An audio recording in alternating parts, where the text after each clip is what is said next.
मोदी सरकार की है जीरो टॉलरेंस की पॉलिसी। और इसी बीच बड़ी खबर की बात करेंगे। भारत की शानदार जीत हुई है। विश्व कप में भारत की दूसरी जीत हुई है। अफगानिस्तान को 8 विकेट से हराया है। कप्तान रोहित शर्मा का विस्फोटक शतक देखने को मिला। रोहित ने 84 गेंदों में बनाए हैं 131 रन। रोहित शर्मा ने वर्ल्ड कप में ठोकी है 7वीं सेंचुरी। रोहित की इस पारी से टूटे कई रिकॉर्ड। बता दें टीम इंडिया को मिला था 273 रनों का टारगेट। तो ये बड़ी जीत इंडिया की, भारत की शानदार जीत। ये बड़ी खबर इस वक्त आपको बता रहे हैं। भारत की शानदार जीत हुई है। विश्व कप में भारत की ये दूसरी जीत है। अफगानिस्तान के साथ ये मुकाबला जो है हो रहा था, जिसमें भारत ने शानदार जीत हासिल की है। विश्व कप में भारत की दूसरी ये जीत है। अफगानिस्तान को 8 विकेट से हराया है भारत ने। कप्तान रोहित शर्मा का विस्फोटक शतक देखने को मिला। रोहित ने 84 गेंदों में 131 रन बनाए। रोहित शर्मा ने वर्ल्ड कप में ठोकी है 7वीं सेंचुरी। बता दें रोहित की इस पारी से सारे रिकॉर्ड टूट चुके हैं, कई रिकॉर्ड टूट चुके हैं। टीम इंडिया को 273 रनों का टारगेट मिला था।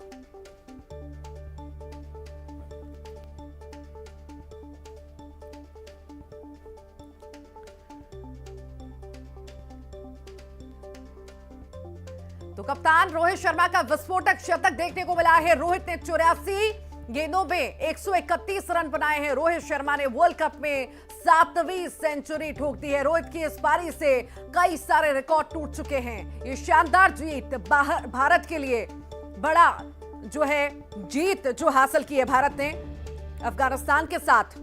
ये बड़ा मुकाबला जो हुआ, इसमें बड़ी जीत भारत को हासिल हुई है।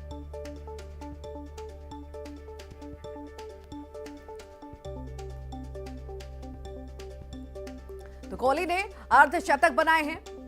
ये बड़ी खबर इस वक्त आपको बता रहे हैं। कप्तान रोहित शर्मा का विस्फोटक शतक देखने को मिला है। रोहित ने 84 गेंदों में 131 रन बनाए। रोहित शर्मा ने वर्ल्ड कप में 7वीं सेंचुरी ठोकी है। कप्तान रोहित शर्मा का विस्फोटक शतक देखने को मिला है। ये बड़ी जीत भारत के लिए, भारत की बड़ी जीत, शानदार जीत हुई है। विश्व कप में भारत की दूसरी जीत यह है। अफगानिस्तान को 8 विकेट से भारत ने हराया है। कप्तान रोहित शर्मा का विस्फोटक शतक देखने को मिला। विश्व कप में भारत की जीत, भारत की शानदार जीत देखने को मिली है।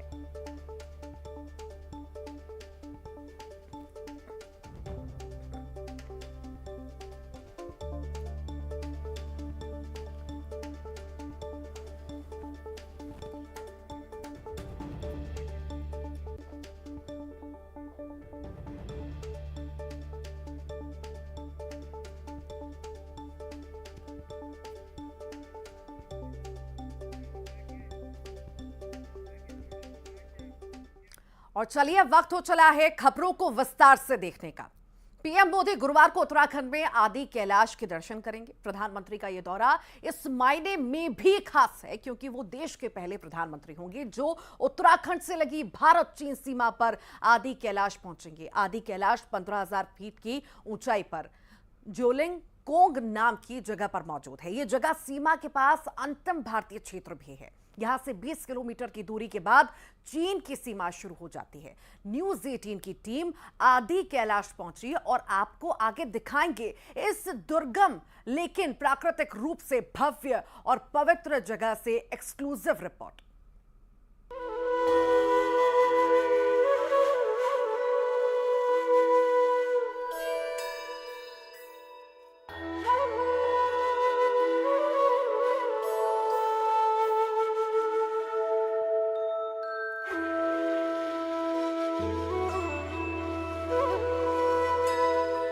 प्रधानमंत्री मोदी अपने आराध्य शिव के दर्शन के लिए उनके सबसे खास धाम आदि कैलाश में दर्शन करेंगे।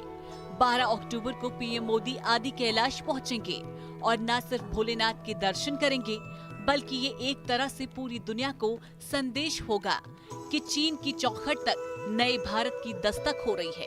पीएम मोदी पिथौरागढ़ के जोलिंग कांग में इंडो चाइना बॉर्डर के बेहद करीब आदि कैलाश धाम में दर्शन करेंगे।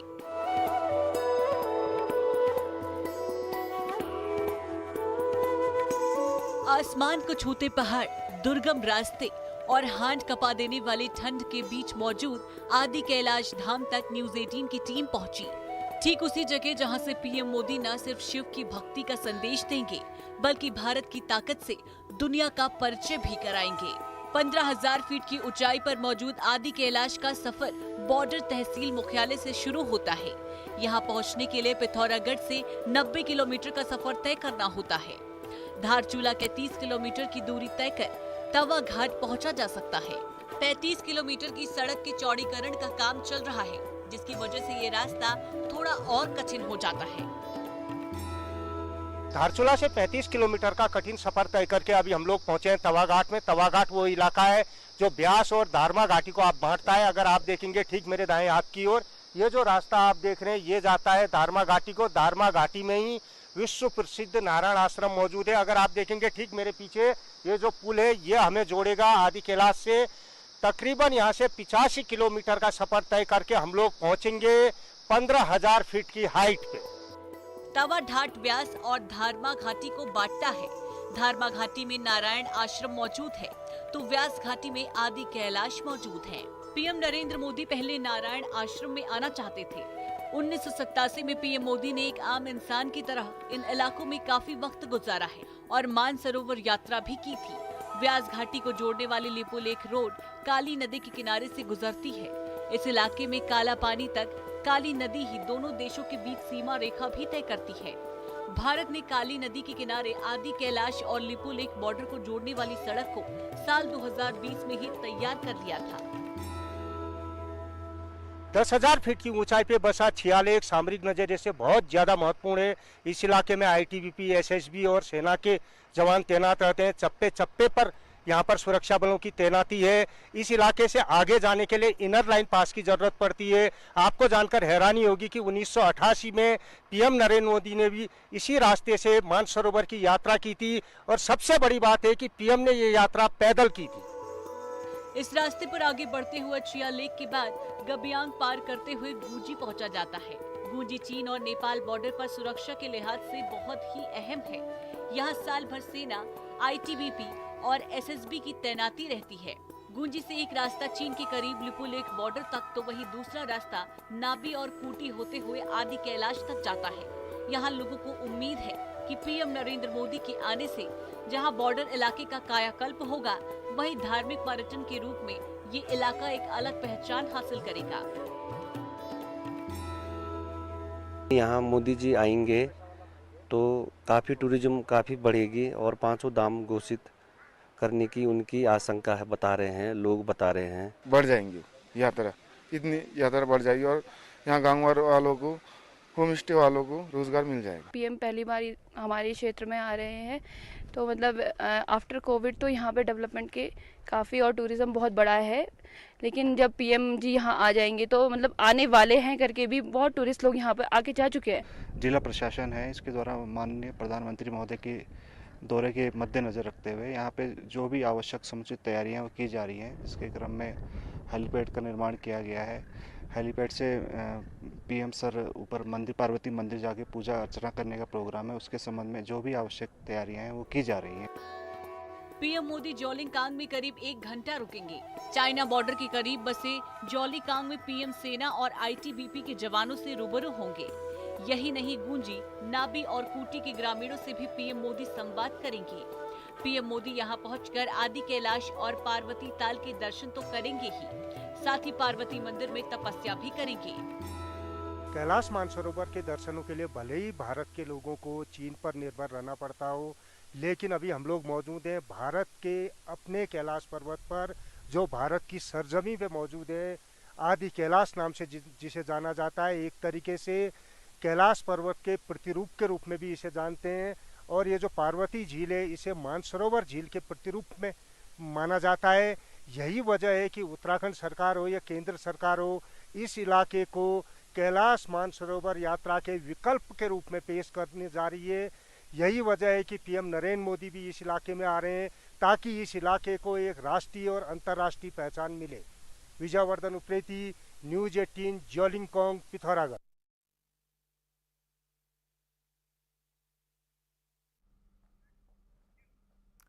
ये तस्वीरें आपको दिखाई प्रधानमंत्री नरेंद्र मोदी का खास ये दौरा होने वाला है। तैयारियां जो है खूब की गई हैं, तस्वीरें हमने आपको दिखाई और हमारी टीम भी पहुंची, एक एक जगह का जायजा लिया, किस तरह की तैयारियां वहां पर है।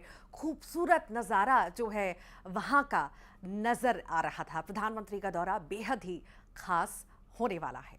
आगे बढ़ते हैं। कैंडी क्रश वो गेम जिसकी दीवानगी लोगों के सिर चढ़कर बोलती है। अब इस कैंडी क्रश की छत्तीसगढ़ की चुनावी जंग में एंट्री हो गई है। सीएम की एक फोटो पर शब्द बाणों की बौछार हो रही है।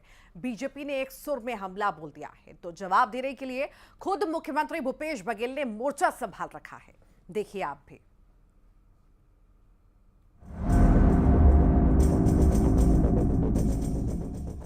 विरोधियों को शिकस्त देने के लिए जमकर सियासी खेल खेले जा रहे हैं। छत्तीसगढ़ की सियासत भी खेल के नेक्स्ट लेवल पर पहुंच गई है और इस वक्त सीएम भूपेश बघेल का गेम लव वार पलटवार का केंद्र बना हुआ है। तस्वीरें मंगलवार की हैं जिसमें सीएम भूपेश बघेल कांग्रेस की स्क्रीनिंग कमेटी में बैठक के दौरान मोबाइल पर कैंडी क्रश गेम खेलते नजर आ रहे हैं। सीएम बघेल की ये तस्वीरें जैसे ही बाहर आईं, बीजेपी ने ट्वीट कर सीएम बघेल को निशाने पर लिया। बीजेपी आईटी सेल के प्रमुख अमित मालवीय ने सोशल मीडिया पर लिखा कि छत्तीसगढ़ के मुख्यमंत्री भूपेश बघेल भी निश्चिंत हैं। उन्हें पता है कितनी भी माथापच्ची कर लें, सरकार तो आनी नहीं है। शायद इसीलिए कांग्रेस के प्रत्याशी चयन से संबंधित बैठक में ध्यान देने के बजाय उन्होंने कैंडी क्रश खेलना उचित समझा। बीजेपी की तरफ से आए वार पर पलटवार में देरी नहीं हुई। जवाब देने के लिए खुद सीएम बघेल ने मोर्चा संभाला और फिर शुरू हुई उनकी पूर्व सीएम रमन सिंह के साथ शब्दों की जंग। सीएम भूपेश बघेल ने बीजेपी पर हमला बोलते हुए ट्वीट किया कि पहले बीजेपी को ऐतराज था कि मैं गेड़ी क्यों चढ़ता हूँ, भौरा क्यों चलाता हूँ, गिल्ली डंडा क्यों खेलता हूँ, प्रदेश में छत्तीसगढ़िया ओलंपिक क्यों हो रहे हैं। एक बैठक से पहले फोटो मिल गई जिसमें मैं कैंडी क्रश खेल रहा हूँ। अब बीजेपी को उस पर भी ऐतराज है। मैं गेड़ी भी चढ़ूंगा, गिल्ली डंडा भी खेलूंगा, कैंडी क्रश भी मेरा फेवरेट है। ठीक ठाक लेवल पार कर लिया हूं, वो भी जारी रहेगा। बाकी छत्तीसगढ़ को पता है किसे आशीर्वाद देना है। इसके बाद पूर्व सीएम रमन सिंह ने ट्वीट कर भूपेश बघेल को घेरा। रमन सिंह ने लिखा कि भूपेश जी 5 साल से आप छत्तीसगढ़ के साथ खेल ही तो रहे हैं। कभी लैंड स्कैम गेम, कभी कोल स्कैम गेम, कभी सैंड स्कैम गेम और कभी लिकर स्कैम गेम। अब आचार संहिता लगी है तो स्कैम गेम तो नहीं खेल सकते, तो कैंडी क्रश ही खेल रहे हैं।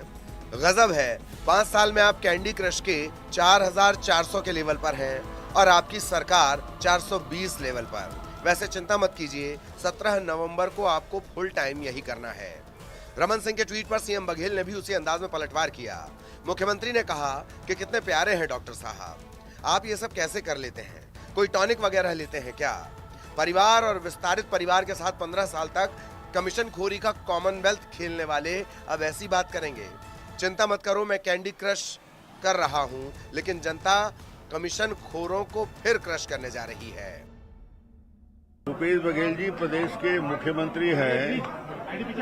प्रत्याशियों के गंभीर चिंतन मनन और प्रक्रिया चल रही है और उस गंभीर बैठक में भूपेश जी के हाथ में जो कुछ दिख रहा है और जिस गंभीरता के साथ उसको लेना चाहिए नहीं लिया, तो हमने कहा कि आने वाला 5 साल बहुत वक्त मिलेगा ये सब गेम के लिए। तो मैं कैंडी क्रश खेल रहा था मीटिंग के पहले। मीटिंग शुरू हुई बंद, तो उसमें कैंडी क्रश खेलने तकलीफ क्या है? हम गेड़ी भी चढ़ते हैं, भौरा भी खेलते हैं, छलांग भी लगाते हैं नदी में, है ना।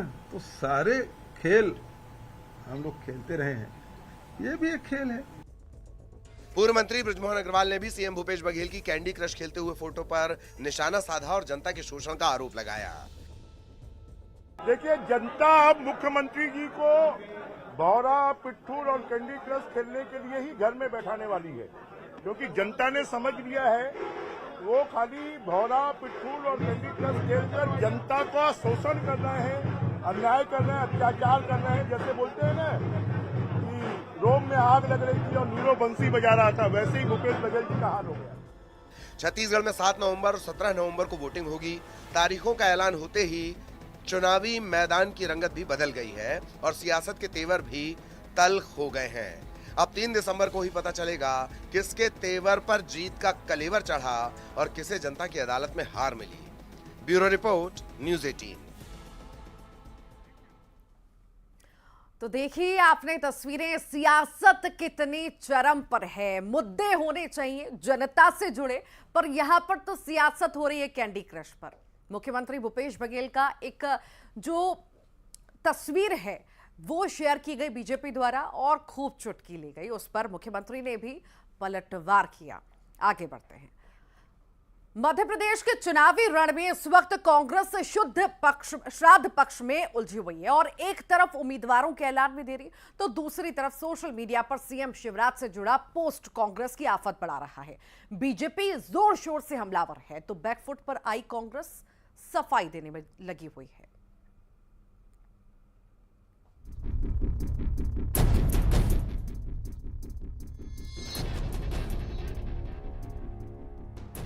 सोशल मीडिया पर तेजी से वायरल होते इस पोस्ट ने एमपी का सियासी पारा बढ़ा दिया है।